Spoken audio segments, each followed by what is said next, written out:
அடுத்ததாக ஒரு முக்கிய செய்தி என்னவென்று பார்க்கலாம்.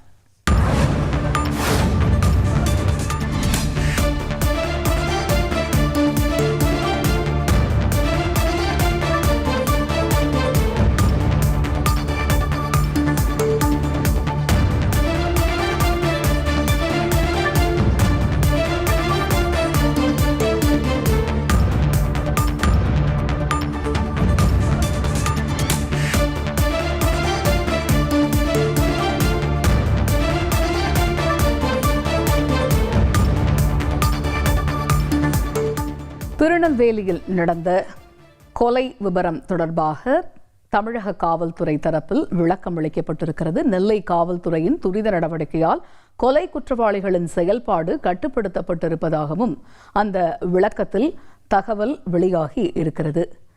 ஊரக காவல் எல்லையில் கடந்த 2024-25 ஆண்டுகளில் சாதிய கொலை எதுவும் நடைபெறவில்லை என்கிற விளக்கமும் அதில் இடம்பெற்றிருக்கிறது. நெல்லை கொலை நகரமா என்பது தொடர்பாக தமிழக காவல்துறை தரப்பில் விளக்கம் அளிக்கப்பட்டு வருகிறது. மாநகர காவல் எல்லையில் பேட்டை, தச்சநல்லூர் சாதிய கொலை எதுவும் நடைபெறவில்லை. இதுபோன்று பல்வேறு அம்சங்கள் தமிழக காவல்துறை தரப்பில் கொடுக்கப்பட்டிருக்கக்கூடிய விளக்கத்தில் தெரிவிக்கப்பட்டுள்ளது.